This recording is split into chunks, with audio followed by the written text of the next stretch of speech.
ce matin, la résurrection de Jésus, où Jésus l'a ressuscité. Et puis, je suis peut-être un petit peu à l'avance par rapport à Noël. Habituellement, à Noël, on fête la naissance de Jésus, mais je suis la logique de mes prédications. Donc, j'avais beaucoup passé de temps sur la croix et je voyais la nécessité maintenant d'insister au moins pour une prédication sur la résurrection de notre Seigneur Jésus. Dans le monde de la science, on fait toujours des découvertes exceptionnelles. Et l'une des découvertes qui a été faite au cours des dernières années, c'est une méduse immortelle. Et je vais vous la montrer. Alors, cette belle créature, les scientifiques ont découvert que la Turritopsis nutricula, ça c'est le nom en latin, a une capacité de s'auto-régénérer. Donc, elle peut ou pourrait vivre éternellement, ou à tout jamais, ou disons, ne pas mourir. Alors, cette méduse est beaucoup étudiée par le monde de la science, surtout la médecine, parce qu'on veut lui trouver une utilisation par rapport aux problèmes de santé que les gens vivent. Peut-être pas pour nous rendre immortels nous-mêmes, mais du moins pour nous implanter des gènes qui pourraient permettre à certains de nos organes de s'auto-régénérer. Alors, on voit beaucoup de promesses dans cette méduse. Mais ce qui est exceptionnel lorsqu'on étudie cette méduse, et les scientifiques, en nous en parlant, ça excite quelque chose chez ceux qui entendent cela. Ça excite en nous le désir de vivre à tout jamais, de ne jamais mourir. Et lorsqu'on voit des choses comme ça qui nous donnent une certaine forme de promesse que c'est possible de ne jamais mourir, comme une fontaine de jouvence, eh bien, ça vient nous chercher profondément. Pourquoi? Parce que nous ne voulons pas mourir. Parce que nous voulons vivre.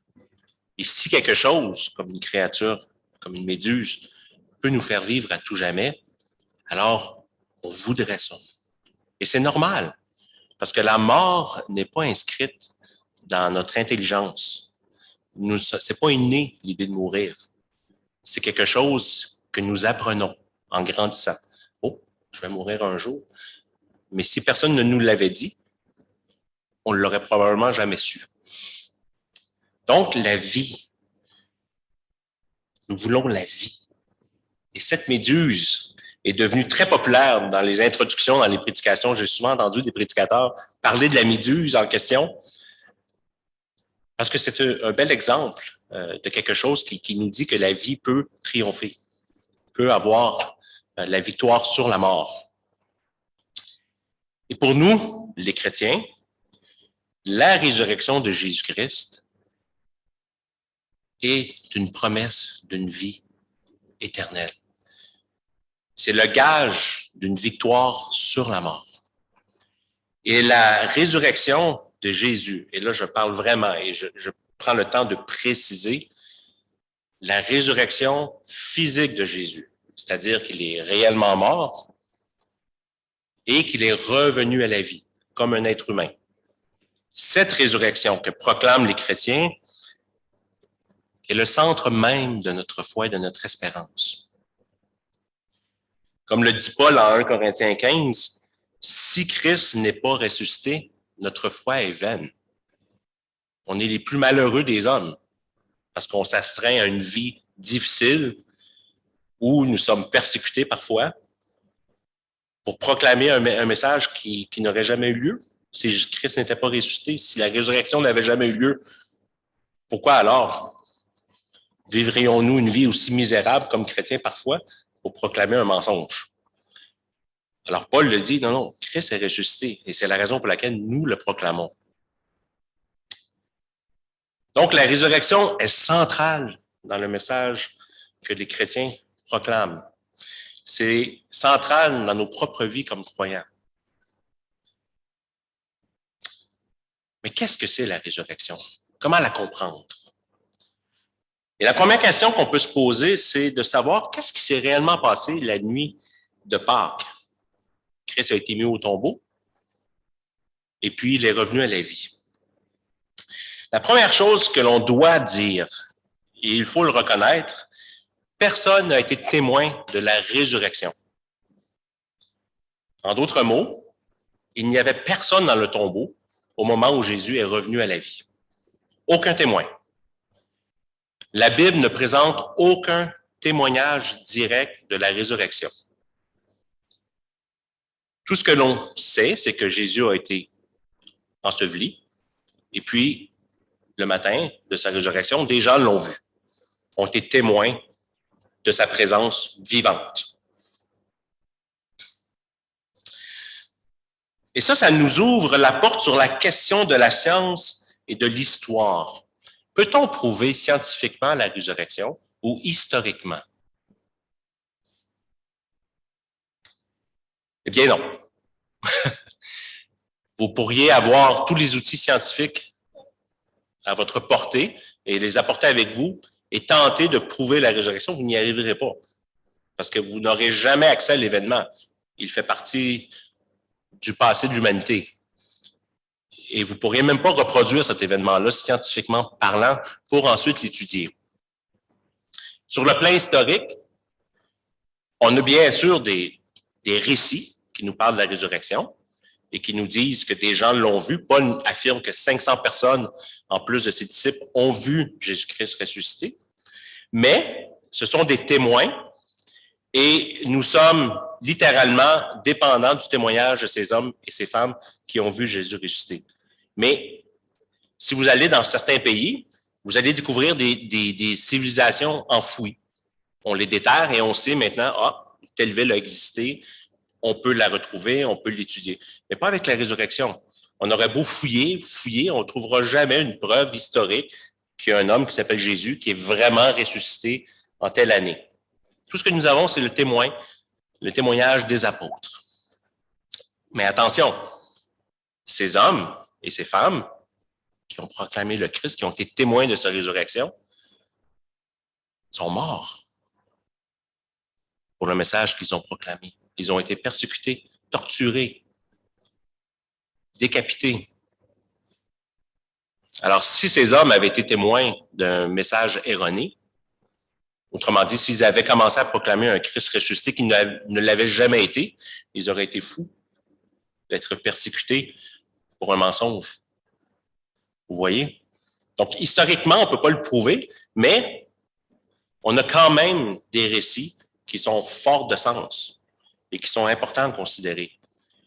Si bien que des gens qui ont voulu montrer que le christianisme était un mensonge se sont mis à étudier les récits du christianisme pour découvrir que finalement, ça se tenait vraiment bien et que ça faisait plus de sens de croire que Jésus était vraiment mort et ressuscité que d'essayer de démontrer le contraire. Et ces gens-là qui ont fait des investigations, plusieurs sont devenus des chrétiens eux-mêmes. Donc, le témoignage de l'histoire est quand même assez fort. Maintenant, pour nous, les croyants, la résurrection relève essentiellement de la foi. C'est une question de foi. On voudrait peut-être plus le prouver de d'autres manières. On voudrait peut-être prendre l'exemple d'une méduse pour se dire, mais historiquement et scientifiquement, c'est possible, la résurrection, mais on ne peut pas. On n'a pas les éléments qu'il nous faut pour le faire. Nous avons la foi. Et on a l'exemple de Thomas. J'avais mis lui ici. Ouais. Jésus lui dit, parce que tu m'as vu, tu as cru. Heureux ceux qui n'ont pas vu et qui ont cru. Ici, on a un Thomas incrédule qui ne croit pas que Jésus a pu revenir à la vie. Et puis, lorsqu'il a vu Jésus, il a cru. Mais Jésus lui dit, heureux ceux qui ont cru sans avoir vu. Ça, c'est nous. Ce sont tous ceux qui, après les apparitions de Jésus, n'avaient que le témoignage des apôtres pour croire que l'événement avait vraiment eu lieu. Et nous sommes dans cette situation-là. Nous sommes des heureux parce que nous avons cru sans avoir vu.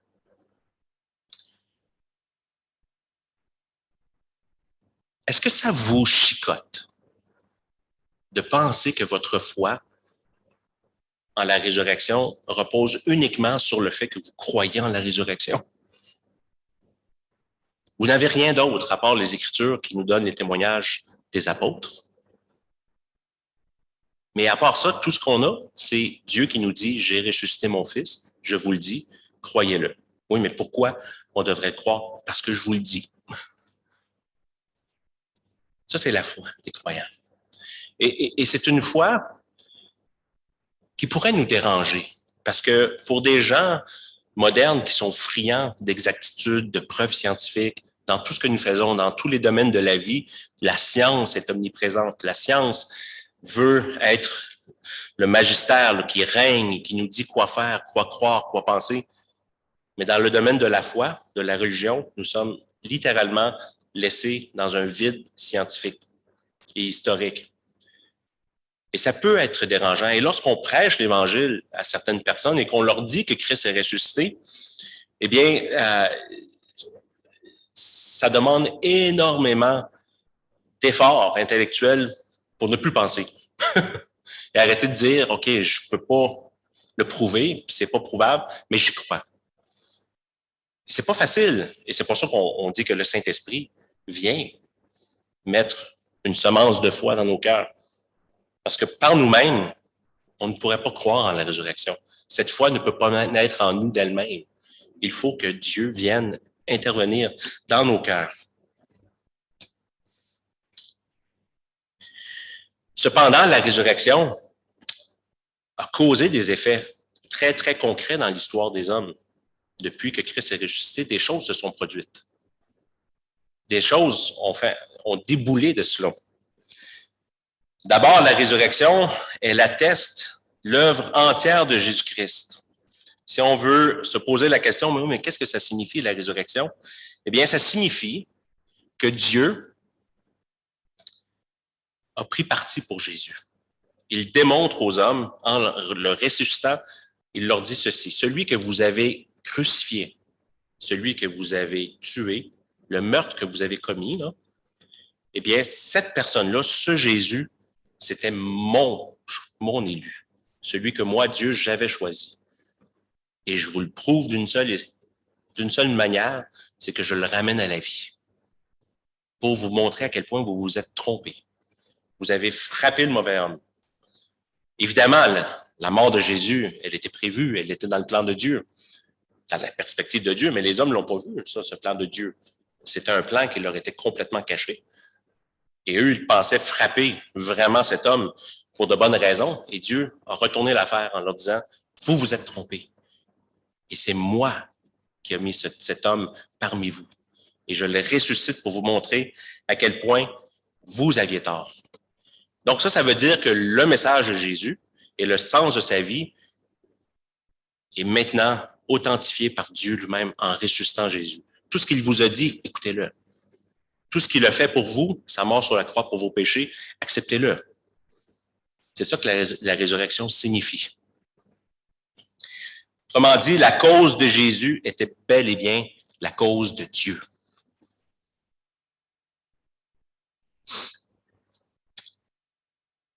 La résurrection n'est pas une nouveauté dans la Bible. Dans l'Ancien Testament, on a quelques exemples de résurrection, de personnes qui sont mortes et qui sont revenues à la vie. Il y a Élie qui ramène à la vie l'enfant d'une veuve. Puis je vais juste lire une partie de chaque verset. « Éternel, mon Dieu, je t'en prie, que l'âme de cet enfant revienne en lui. L'Éternel écouta Élie, l'âme de l'enfant revint en lui et il retrouva la vie. » Donc ça, c'est un premier exemple. Élisée, qui était le disciple d'Élie, a aussi ramené à la vie un enfant, un petit peu d'une manière semblable. Là.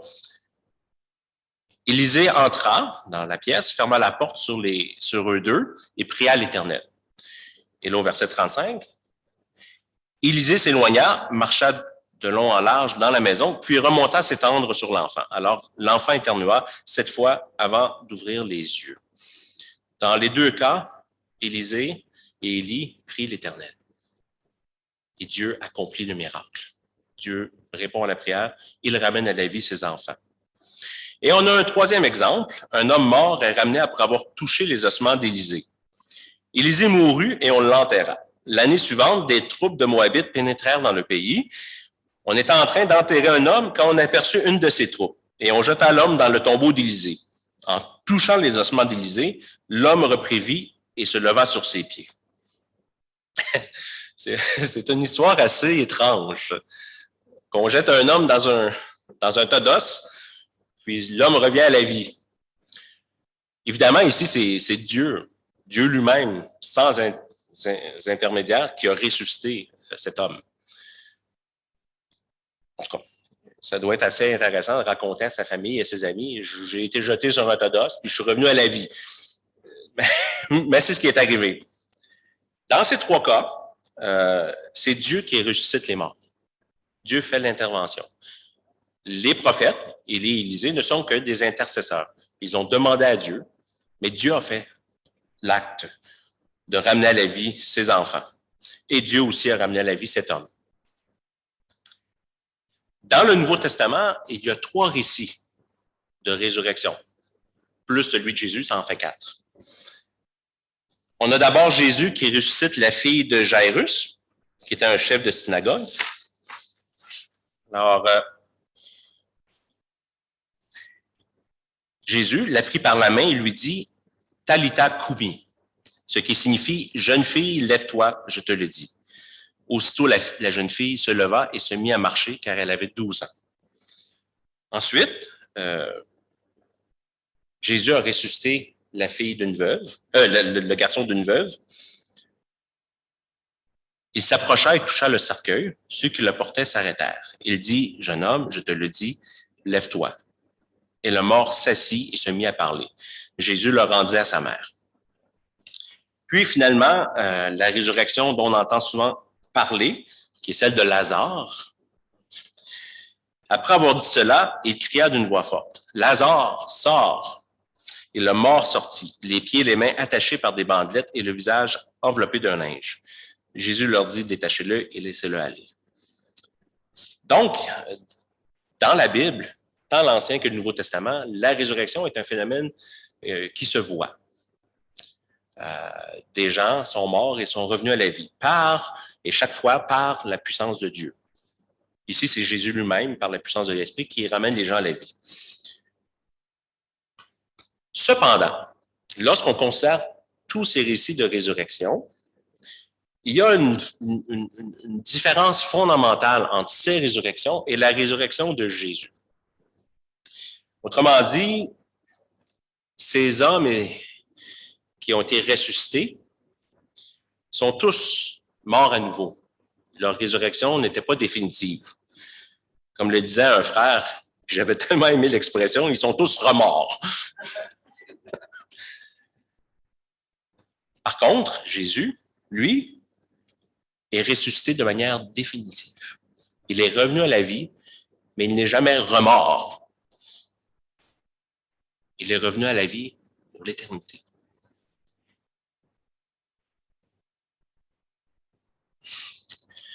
On hésite souvent de dire que l'humanité de Jésus a été transformée lorsqu'il est ressuscité. On se dit, ouais, mais est-ce qu'il était vraiment humain pareil comme avant? Ou avait-il une nouvelle forme d'humanité? L'apôtre Paul nous parle dans l'Épître aux Corinthiens qu'il y a les corps actuels, qui sont des corps corrompus, puis les corps célestes ou les corps glorifiés, les corps des ressuscités. Donc, il semble y avoir une certaine notion que lorsqu'on ressuscite, on est différent. Et ça semble être le cas avec Jésus, vraiment. Il est ressuscité comme être humain, mais il y a des choses qu'il faisait que les hommes ne feront pas, comme apparaître tout d'un coup dans une pièce. Et même sa morphologie semble avoir changé, puisque certaines personnes ne l'ont pas reconnu en le voyant ressuscité, comme les disciples sur le chemin d'Emmaüs et les gens qui étaient près du tombeau, comme Marie-Madeleine. Donc, Jésus est ressuscité, mais il semble être ressuscité dans une forme d'existence qui est supérieure à l'humanité que nous avons actuellement. Une humanité supérieure, transformée, glorifiée.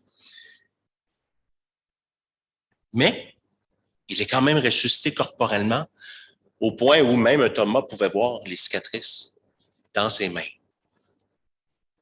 C'est intéressant. On ne peut pas vraiment trancher de façon... parce qu'on ne veut pas nier l'humanité de Jésus-Christ. On sait qu'il est 100% humain. Mais est-il 100% humain, même dans une nouvelle forme d'existence humaine?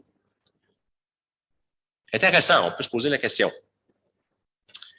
Mais chose qui est certaine, c'est que l'humanité de Jésus est éternelle. Il vivra éternellement dans ce corps qui est le sien actuellement, le corps du ressuscité.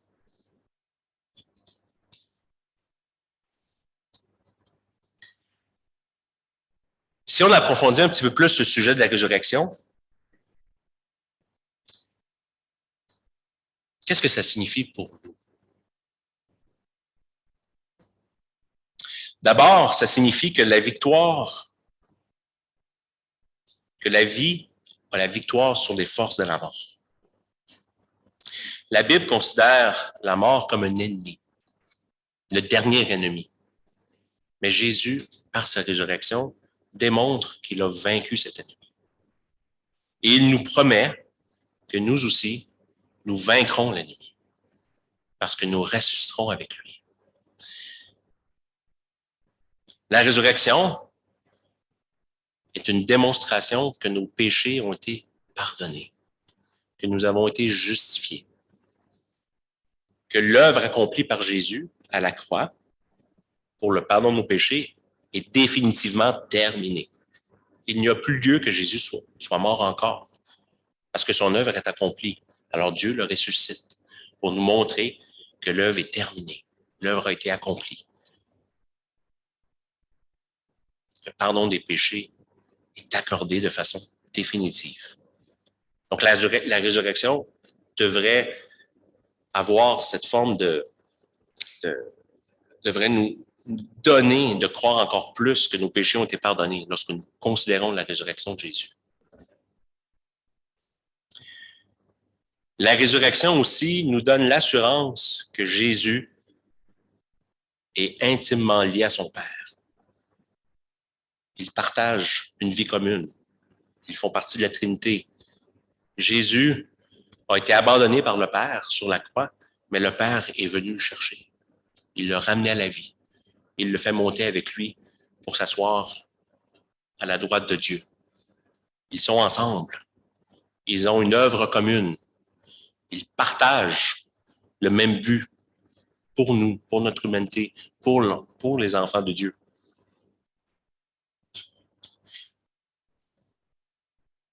Donc, la résurrection de Jésus est essentiellement un message d'espérance pour nous. Après la mort, il n'y a plus de néant, mais Dieu. Lorsque nous allons mourir, nous savons que une personne vivante se trouve de l'autre côté de la mort. C'est Jésus. Dieu est la fin et le commencement. Dieu n'est pas le commencement et la fin. Puis après la fin, il n'y a plus rien. Non, non. Dieu est la fin et le commencement.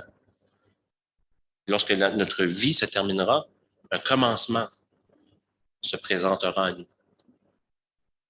Et ça, c'est une espérance vivante que nous avons comme croyants. La cause de Dieu l'emporte dans tous les cas. La résurrection nous dit que Dieu est toujours celui qui va gagner. Peu importe ce que les hommes peuvent faire, peu importe la mort et le triomphe qu'elle peut avoir sur notre humanité, Dieu est plus fort que la mort. C'est toujours lui qui va l'emporter. Et l'avenir appartient à Dieu. Ça, c'est notre espoir le plus grand. C'est que peu importe ce qui arrive dans le futur, Dieu est au contrôle. Il est vivant en Jésus. Et cette confiance que nous pouvons avoir en l'avenir, elle est tellement forte chez nous, les croyants, que ça nous permet de nous engager dans cette société pour l'Évangile. Et de s'engager au prix même de nos vies. Parce qu'on peut se dire, nous, les croyants, peu importe ce qui m'arrive, peu importe ce que les hommes vont me faire, qu'ils me torturent ou me tuent, Christ est vivant. Et je serai vivant avec lui. Et ça, c'est un espoir qui ne ment pas. Et les chrétiens, et c'est ça que je disais tout à l'heure, de la résurrection déboule énormément de conséquences concrètes dans la vie des hommes.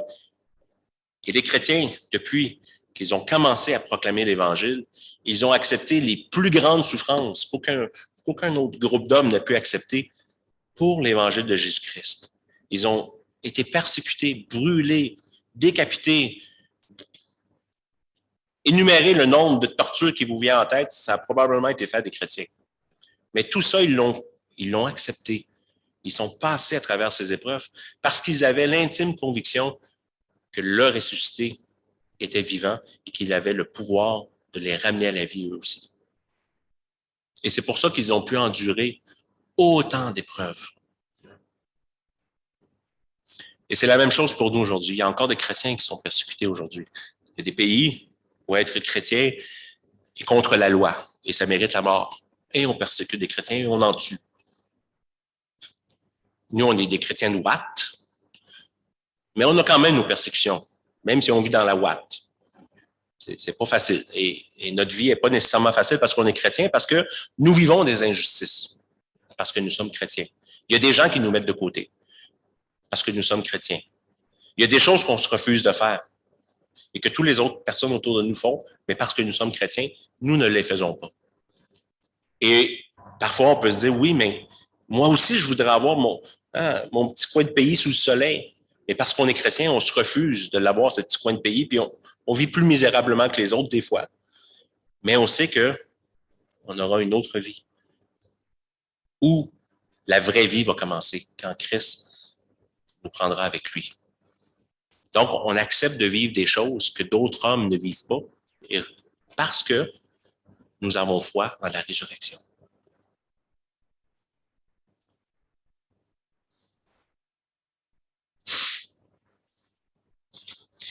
Celui qui croit en moi, même s'il meurt, vivra. Vous vous souvenez de cette parole de Jésus?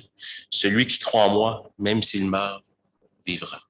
Ça, c'est le motto de notre vie comme chrétien. Je crois en toi, et si je meurs, parce que j'ai foi en toi, je vivrai. Dernière question. Si Jésus est la résurrection, pourquoi a-t-il été troublé devant la mort? Jésus a été troublé devant la mort. À 2 reprises. D'abord, quand Lazare est mort, lorsque Jésus a vu Marthe et Marie pleurer parce que leur frère était mort et les autres qui les accompagnaient pleurer aussi, eh bien, Jésus a été secoué. Il a vraiment été secoué. Ça nous a donné le verset le plus court de la Bible, où on dit Jésus pleura. Marie arriva à l'endroit où était Jésus. Quand elle le vit, elle tomba à ses pieds et lui dit, « Seigneur, si tu avais été ici, mon frère ne serait pas mort. » En la voyant pleurer, elle et les Juifs venus avec elle, Jésus fut profondément indigné et bouleversé. Il dit, « Où l'avez-vous mis? » « Seigneur, lui répondit-on, viens et tu verras. » Jésus pleura. Jésus voit 2 femmes et d'autres personnes pleurer la mort de Lazare. Et ce qu'il faut comprendre, c'est que Jésus était profondément lié à cette famille. Lazare, Marthe, Marie, c'était des amis qui faisaient partie du cercle intime de Jésus. Parce que oui, Jésus avait un cercle intime d'amis. Il était être humain, là, il ne pouvait pas être en relation avec tout le monde partout. Et ces personnes faisaient partie de son cercle d'amitié intime.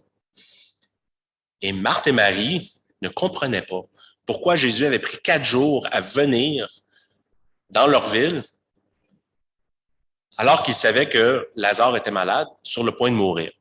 Mais Jésus n'est pas pressé. Pour des motifs qui lui appartiennent, il a pris 4 jours pour se rendre. Et lorsque Marie voit Jésus, elle dit, « Pourquoi tu n'es pas venu avant? Si tu étais venu avant, tu aurais pu le guérir. Mais là, il est mort. » Fait que même Marie avait la foi que Jésus avait la puissance de guérir Lazare. Mais là, il est mort. Il n'y a plus rien à faire, c'est capote. Pourtant, elle était probablement consciente que Jésus avait guéri la fille de Jairus et l'enfant de la veuve de Naïm, qu'on a vu tout à l'heure. Mais sa foi ne pouvait pas dépasser cette perspective que son frère ne pouvait plus revenir à la vie parce qu'il était mort. Peu importe si elle avait entendu parler des résurrections que Jésus avait faites. Pourtant, Jésus qui voit la désolation dans cette femme, Marie, sa sœur Marthe et les autres, et Jésus pleure, il est touché profondément, il voit la souffrance humaine. C'est quand même dans ce contexte que Jésus a dit à Marthe, un petit peu auparavant, avant de pleurer, Jésus a dit ça à Marthe. Jésus lui dit, ton frère ressuscitera.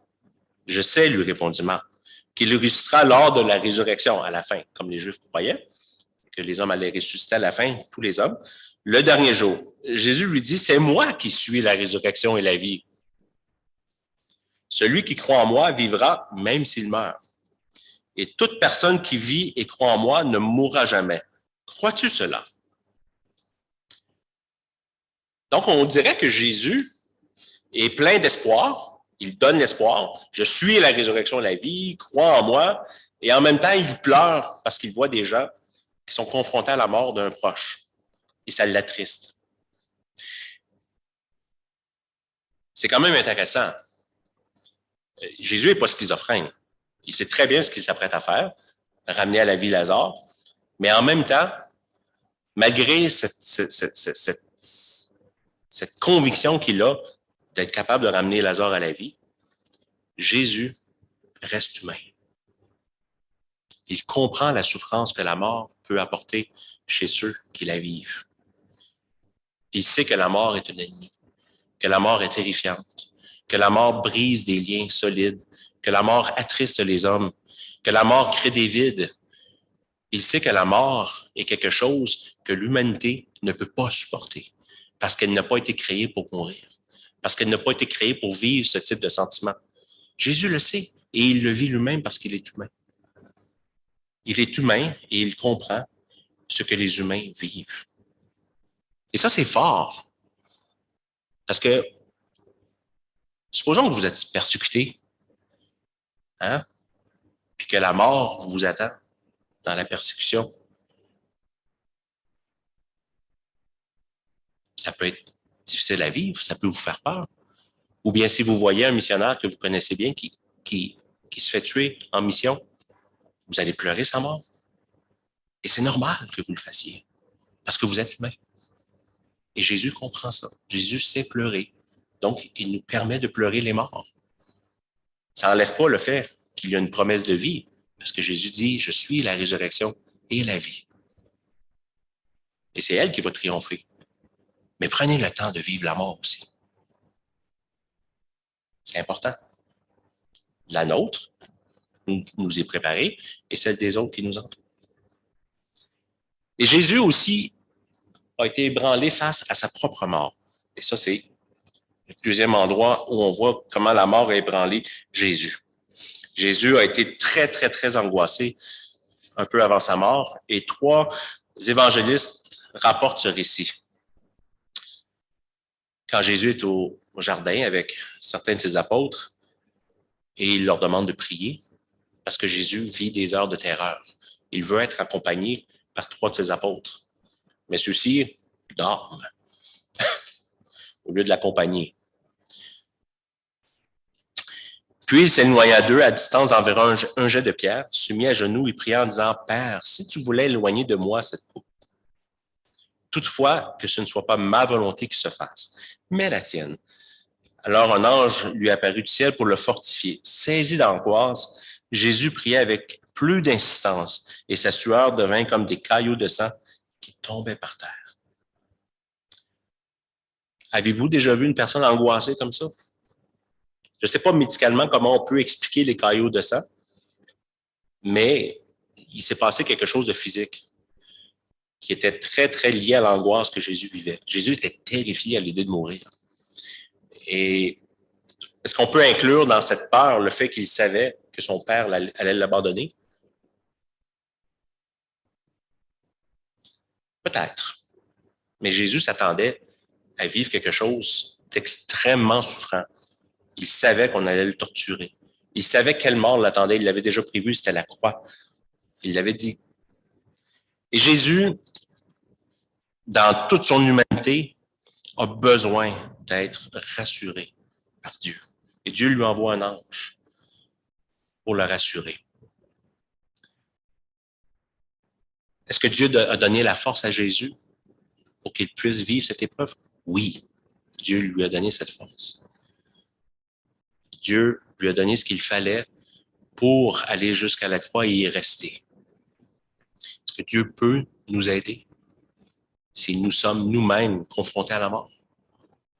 Que ce soit la mort naturelle, la maladie qui nous tue ou la persécution, la réponse est oui. Est-ce que nous avons peur de mourir? Ben, certainement.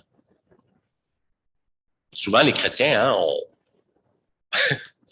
on pense que la mort, c'est une belle chose. On dit, quand je vais mourir, je vais aller au ciel.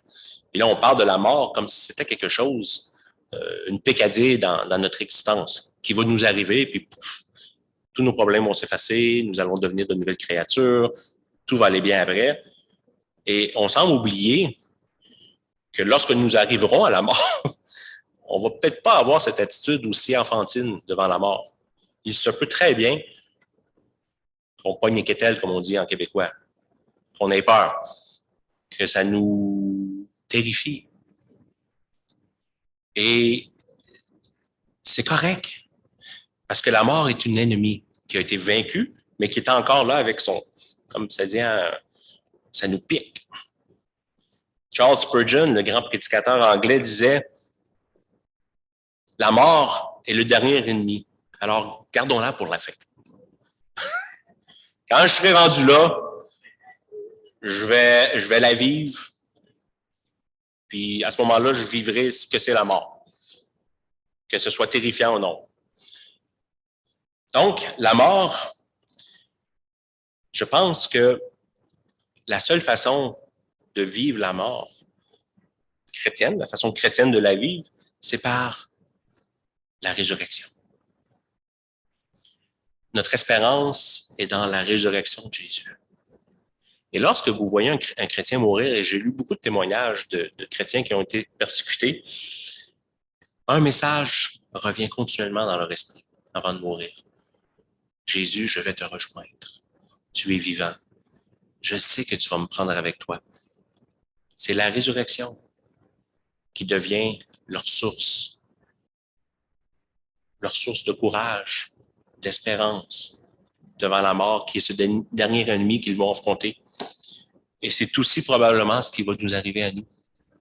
Lorsque nous allons mourir, si nous avons le privilège de mourir consciemment, parce qu'il y a des gens qui meurent subitement, ils n'ont pas le temps de faire la réflexion, mais si nous mourons lentement, nous allons avoir cette réflexion, Christ, tu es vivant, et je crois en toi.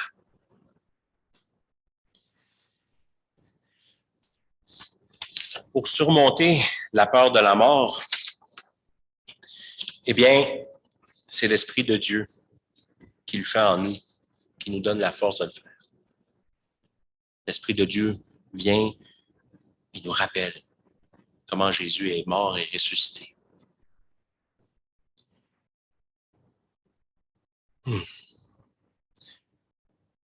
La résurrection est le thème central de notre foi. Pourquoi? Parce que la résurrection est porteuse de messages de vie. Elle représente pour nous l'espérance de la vie éternelle. Et non seulement ça, la résurrection nous donne la force de nous comporter en héros de la foi, des messagers de la foi dans la vie présente. Sans la résurrection, je ne pense pas que les apôtres auraient proclamé un message comme ils l'ont fait en sachant toutes les tribulations qu'ils auraient eu à vivre. Mais parce qu'ils savaient que Christ était ressuscité, parce qu'ils l'avaient vu ressusciter, ils savaient qu'il proclamait un message qui allait au-delà même des limites de la mort. Un message qui pénétrait jusque dans l'éternité et qui leur donnait l'espoir que peu importe comment la mort pourrait agir en eux, ils allaient être avec Christ de l'autre côté, dans cette éternité avec Dieu pour toujours. Et c'est ce qui devrait nous donner aussi à nous la force de vivre aujourd'hui. Parce que nous savons que celui qui est vivant maintenant en nous et que nous serons pour toujours vivants en lui. Que Dieu vous bénisse.